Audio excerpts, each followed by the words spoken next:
Well. Hi there, Vic Rollins, working on his pilot for Ox Brother Vic. Tonight, should I say, it's August 8th, 2020, lockdown.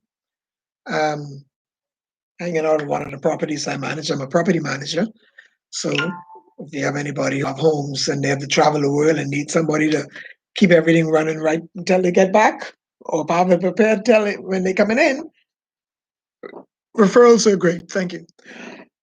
The thing that I want to discuss on me being a father, Vic Rollins, as a father. I want to start by saying I grew up in a family of 13 children. I was about number 6 or 7. And sadly, from my end, my mom was awesome. I'm really even appreciating her now at the age of 59. But it seemed like every 2 kids was for somebody, a different father.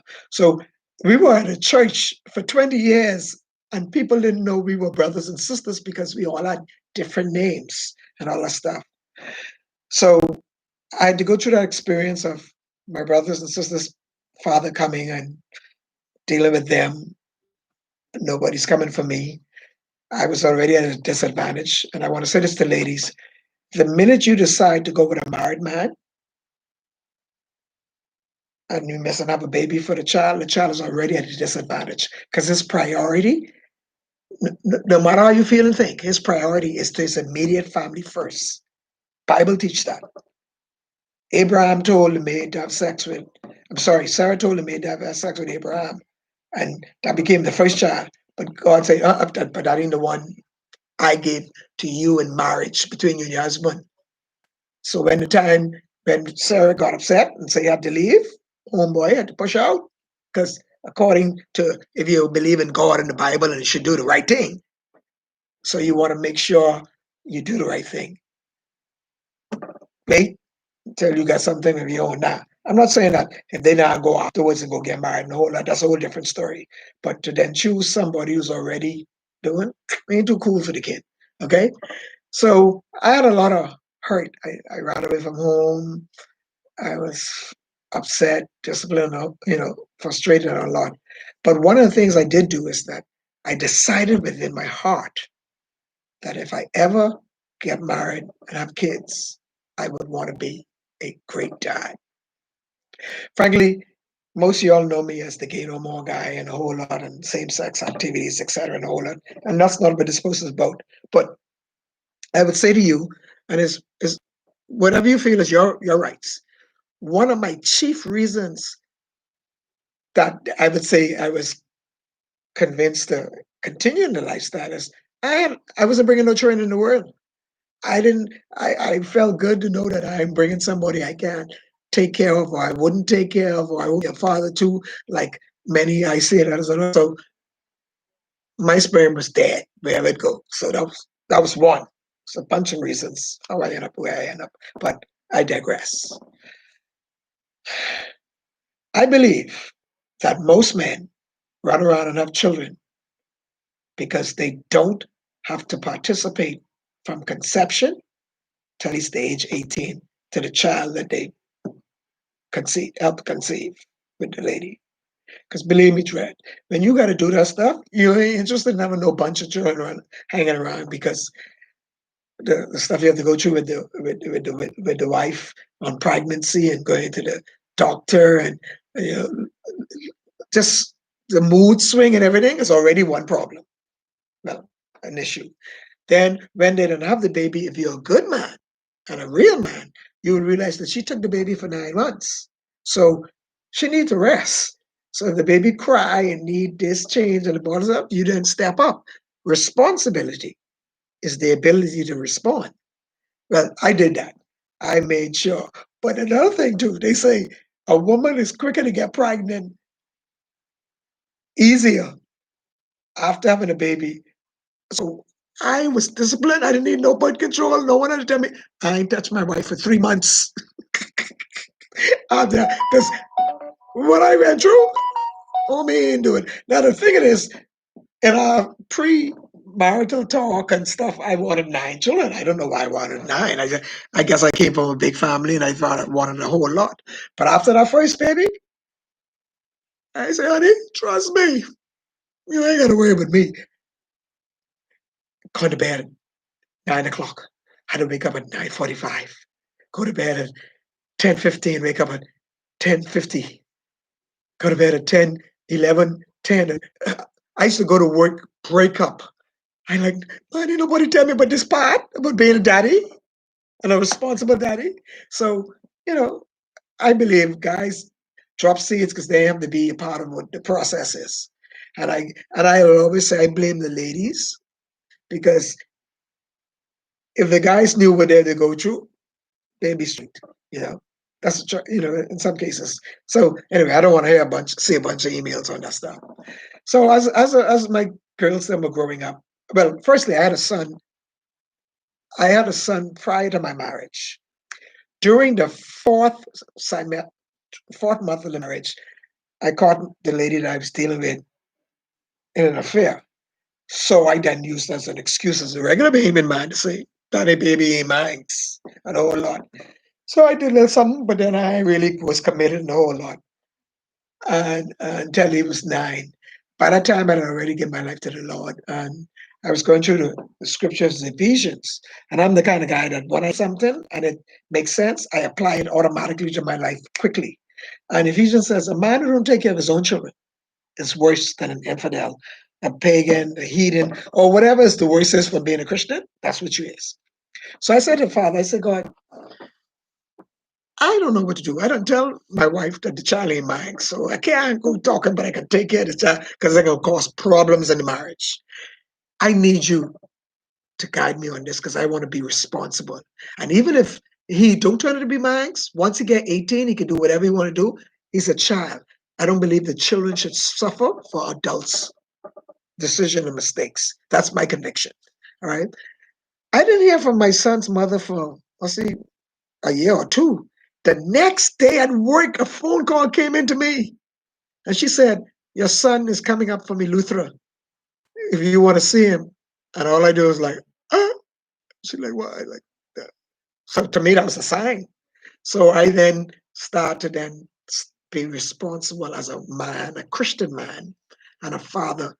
But he was 9 at that time.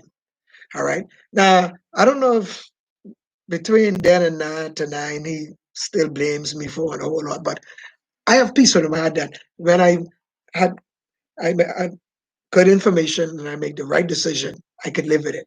Okay. So we had a son, and then I got married, and I had 2 daughters. But the thing is, I bonded with those daughters, so I realized the importance. Oh my God, you got to bond with your children, and if ladies, I got to blame you if you're going to do this having random sex and well, just want this guy to impregnate you have a child, you are going to rob your children of the bonding relationship. A lot of males are dabbling into stuff because they wasn't affirmed firstly by the father and then upon their parent. But the first affirmation have to come from the male aspect. God knows what he's doing when he made man and woman and husband and wife, There's, there's a process in this whole matter. Okay? So when my daughters then were born, my first one was Victicia. Uh, I was in the operating table theater when it should be born. Believe me, I didn't expect the doctor to do what he did, so I kind of fainted. I had to go in the bathroom. All right, and they're making fun of that, but I was there. Whereas my wife was pregnant and stuff, I always said, "Why do white people children seem to be smarter than black people kids?" And I realized that they talk to their children from early age or from when they're in the womb. We won't wait till they come and they go Google Google, and then when they Google gaga, then we say, "Well, but you retired or something." So what I was doing is that as my wife was pregnant, I would speak to the baby and talk, daddy here, and you can be just like your pa, you can be a dancer, you can love music, and I was doing it, call it fate, but I was doing it. When Vicky came out, she was crying. Dr. Achara, Emmy Achara was the doctor then. He gave Vicky to Christine, my wife, and she continued to cry. So then they pass Vicky to me. And I say, hey girl, oh, come on now. You can't be crying. And she quiet down as if she understood it and recognized the voice. So guess what? I don't care what you say. It worked. I was talking to my daughter in the womb. She knew me well out of the womb. And during the process of helping as a father that knows that responsibility is the ability to respond. When I had to keep my daughter and all that stuff, and I'd be walking with her and that stuff, and she'd be looking up at the light. I'll say light. Wherever her eyes went, I said to her what it is. She was a baby. I don't care. I practiced on something that I read about being a parent, and it worked, and all that good stuff. And everything that I did, well, girls is, you know, daddies is just, the girls rub their daddy around they finger a whole lot. So everything I was a part of, she was a part of what being done. And I love my girls and I bond. And then there were times when you go in the bedroom, they're sleeping, and you start saying, oh my God, what if somebody do this to them? And what would you do? And all that. Let me tell you something. This was the decision I made. During that process, I was Victor Rollins, the Christian man, Brother Vic. And I telling you now, to the public and to y'all, I'd have been a Christian. But I was going after that Negro who would have ever messed with my kid. And I would have tied him to a tree, had red ants, bite him up, and then put alcohol. See, to kill him, it would have been too easy. He had to go through whatever he did, would have done to my daughter if he did molest my daughter, that she had to live with that for a lifetime. I don't believe in killing people. I believe in you suffering. As I am now, I believe in I look for the opportunity to make you feel how you make me felt. So I believe in suffering like I suffer. All right. But thanks be to God with confession and dedication and a whole lot.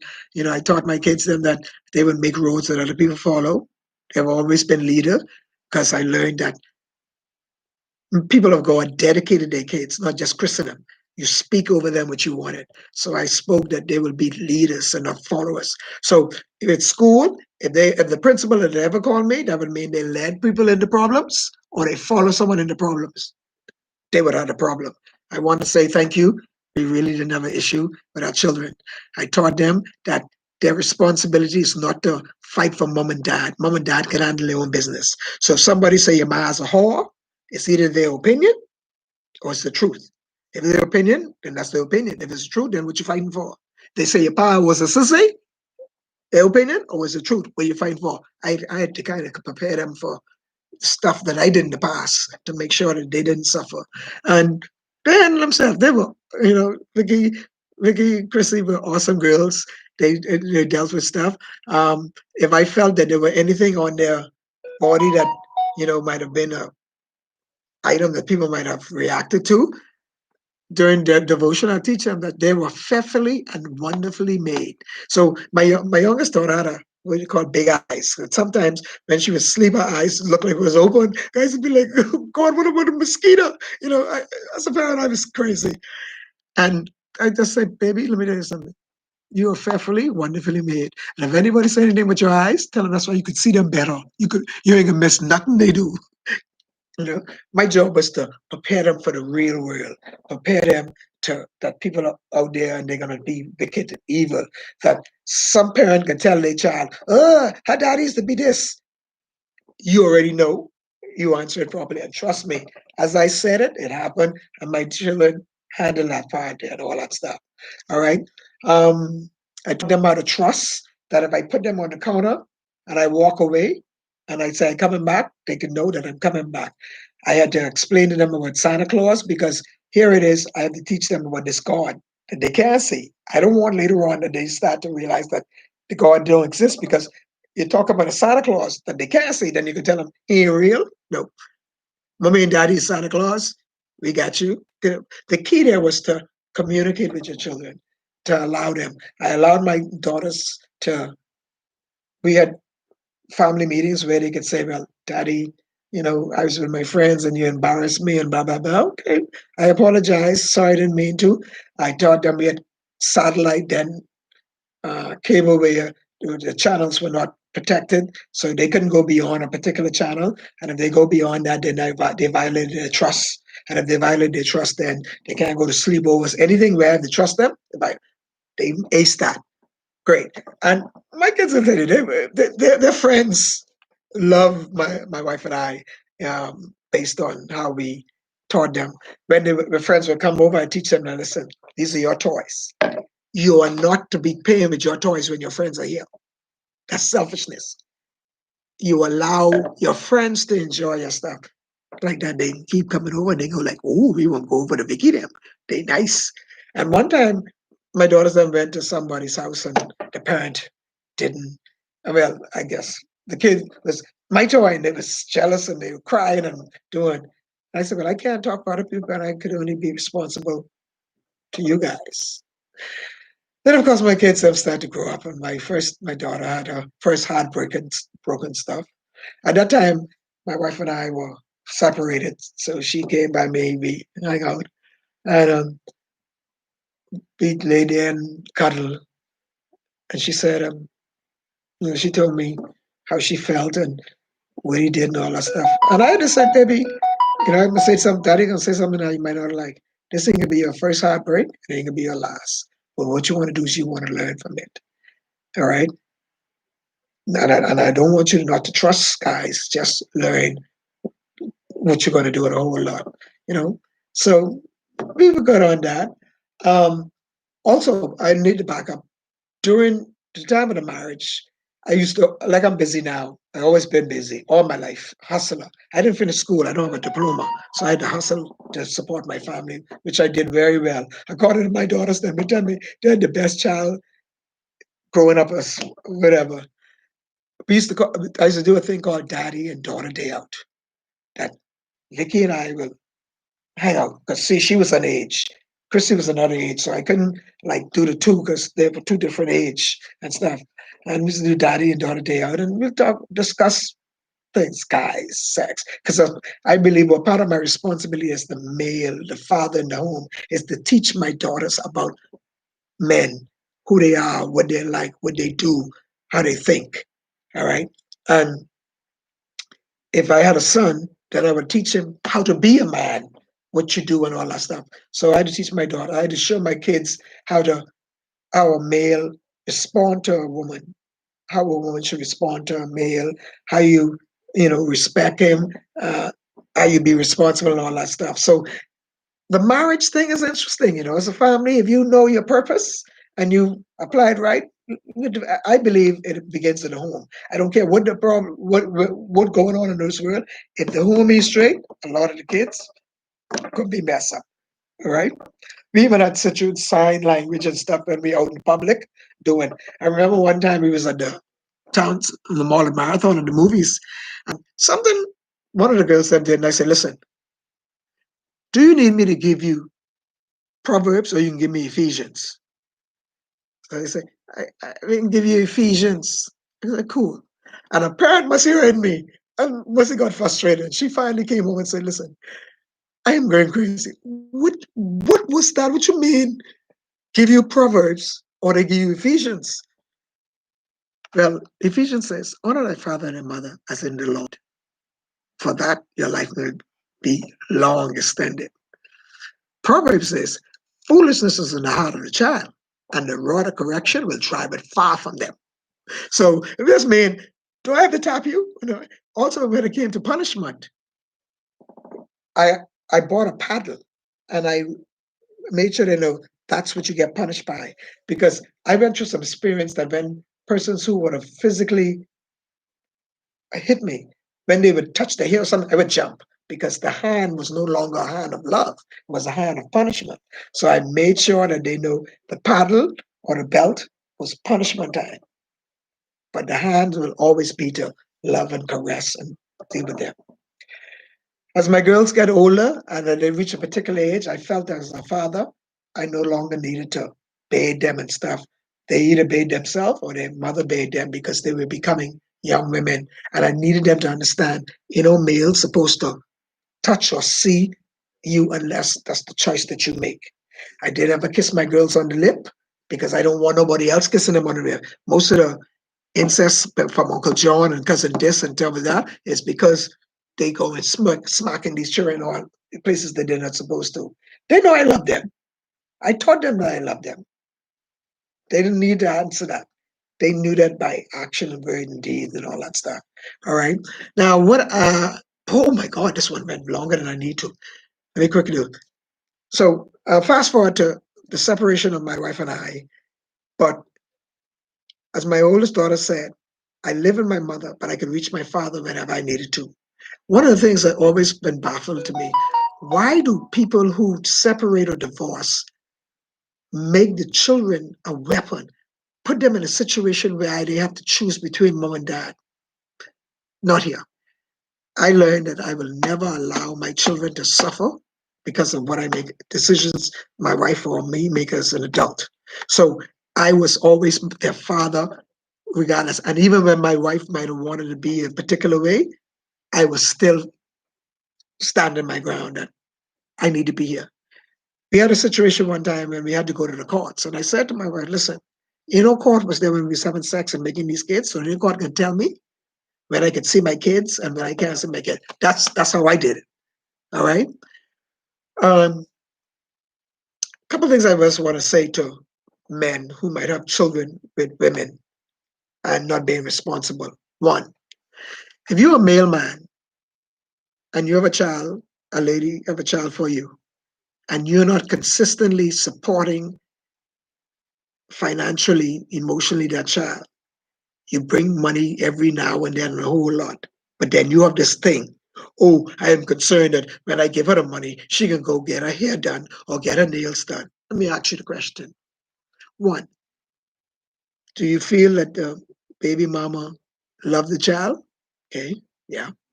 You feel that she takes good care of the child. They look nice. They ain't never look like they starving, bad a whole lot. They going to good preschools and all. Yeah. So when you give her the money, it ain't your damn business what she do with it. Because she might have took her hair money and her nail money to take care of the child when you wasn't doing your part. That's my statement to you. That's how I feel. Because my wife, she used to come and the kids used to come, thank you, daddy. And it really bothered me because I wasn't able to always meet my children's need because of, again, like I said, I didn't finish school, so it was hard for me to get employment, not having any kind of diploma or certificate. But whenever I could, I didn't for them. I took it to them and I stuff.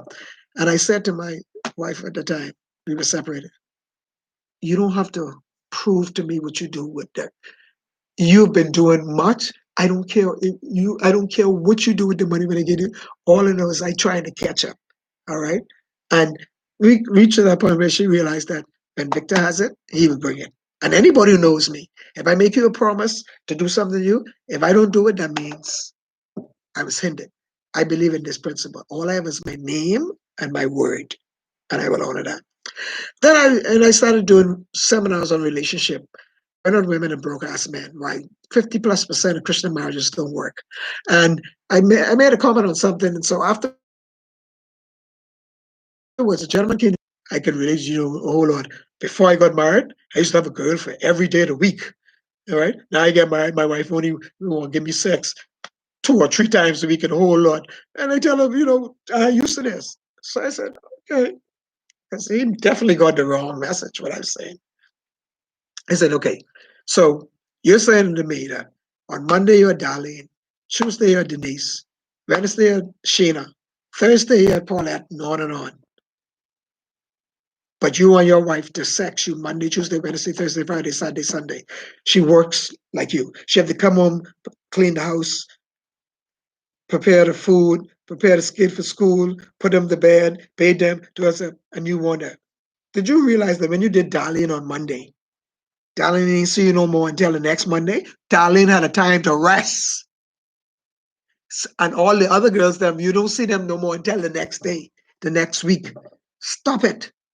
Unless you being a male man and responding and assisting and being responsible and helping with the development and the home and stuff, you can't just depend to think you got high sex drive that your wife supposed to sex you whenever and however. Now, mind you, now if she's the one who demanded, brother, you're blessed. Trust me when I say that. You're blessed.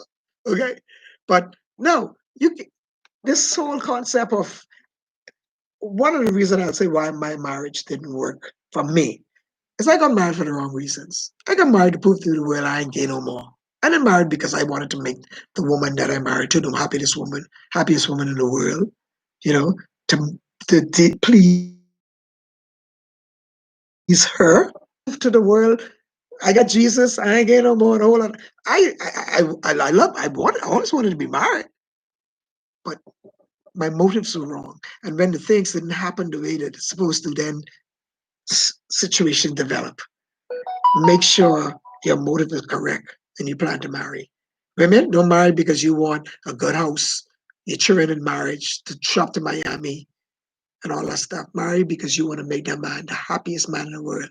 Even if he just like his hair scrape, you can be the professional at that. If she just like Skittles, you can make sure they're in her shoes. Whatever the little simple things, like the Bible say, better bread and bread and water and peace than steak and lobster and strife. I put the lobster in there. All right. So, guys, you have to be responsible for your children. You are their father. And especially to you men who might have sons, we know a lot of this LBGT thing is going on, same sex stuff is going on. The worst thing you could say to a male young guy, especially if he's young, really, is if I hear you, sissy, I can hurt you. He looks up to you. He respects you. It's you he need to come to talk about if he's experiencing anything. But now you done threaten him, so he can't talk to you. He got to be in the room crying and asking God to help and talking to everybody else. You, as a father and a mother, are supposed to be able to say to your child, I don't care what it is, you can talk to me, you can talk to us. We will properly discuss this. But when you threaten your children and stuff like the women go, girl, why you want to gotta put salt between your leg and a pepper between? Did it work? It don't work most of the time. Hello? You ought to be a parent. You ought to set your rules, you set your standard, but you're there to help, to guide them, to encourage them, to and I ain't telling men you can take them to church and help them put in the circle to cast out demons or to a psychiatrist. If you don't understand what it is that they're struggling with, go learn about it. And your pastor is just another man who reading anyway. So nowadays we get YouTube, internet. Go learn about it. Learn the pros, learn the cons, and let your children see. Okay, I don't understand it so much, but what I found out, you tell me, and let's work now. And then you set your rules. Okay, you're in my home. You're underage. These are the rules. When you become of age and you decide to move out a whole lot, you're in your own mind to do your own stuff. I put into my kids, and I had to trust what I put into them. I recall this one time, my wife and I were in the car, and the girls were with us, and they was playing the song "The Ganja Farmer." And if any of y'all who know about the reggae Ganja Farmer, you know they were talking about weed, marijuana. And my wife switched the channel, the radio channel. I said, "What happened?" She said, "Here they talking about marijuana." I say, "And your point?" So I turned it back to the song, and they were in the back singing. I said, "Honey, how many times we in Waterloo and we sang past the duchy to the left hand side, or one drawer? We didn't allow that to just change us, and we then gone and smoked weed and a whole lot. Based on what was inside of us, we knew what we wanted to do and what we didn't want to do. Let's trust what we put into our children. We could tell them the song is about this and a whole lot that you shouldn't do, but come on, it's the real world. Now I know the Christian people might disagree with me, but you could name it, claim it, confess it, bless it, blab it, grab it as much as you want. When it came to sex, I had to sit down and deal with my daughters on a realistic issue. Because trust me, Jesus alone ain't gonna stop them from doing Love and Vice, Cattell, and City Girls, and Beyonce them saying it's sweet, it's nice, I'll take your man, and all this good stuff. It must be a reason. You need to give them some good structured reasoning to maybe contain themselves until they truly you know, think they're responsible to go down that road. All right. Vic Rollins on me being a father. I continue to mentor persons, and I think even in the community, they'll say, "Oh, that nigga talk." Even when you go out for sexual stuff. No, I'm a. I will always be a father first. I'll always be a mentor second, and then whatever pleasure doing, fine if it does. But I have a responsibility. I know better. To whom much is given, much is required, and that's one of the reasons why I do in these videos. Eat the chicken, spit out the bone. You might not like me personally. You might not agree with my lifestyle and a whole lot, but trust me, I've been through some stuff. I'm 59. I've been bankrupt 3 times at the rate of $250,000 each time. And I'm still trying to do what I got to do.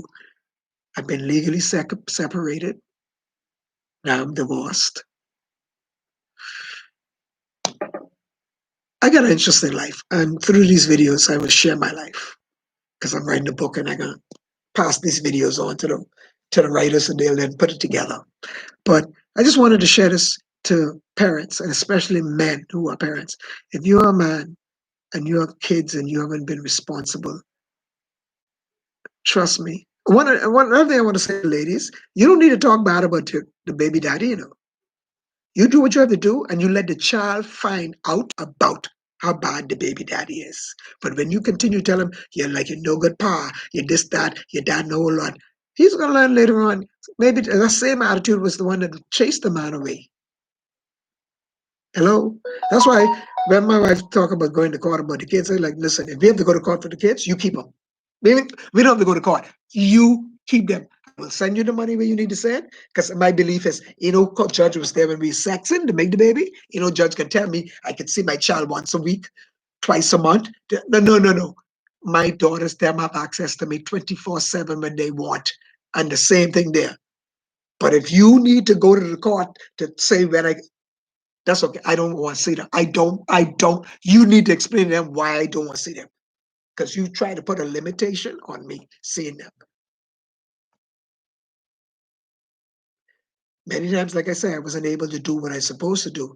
But there were circumstances and situations that created that problem. But the minute I get breakthrough, I went without being called and dealt with the matter. And to this very day, my wife will testify to that.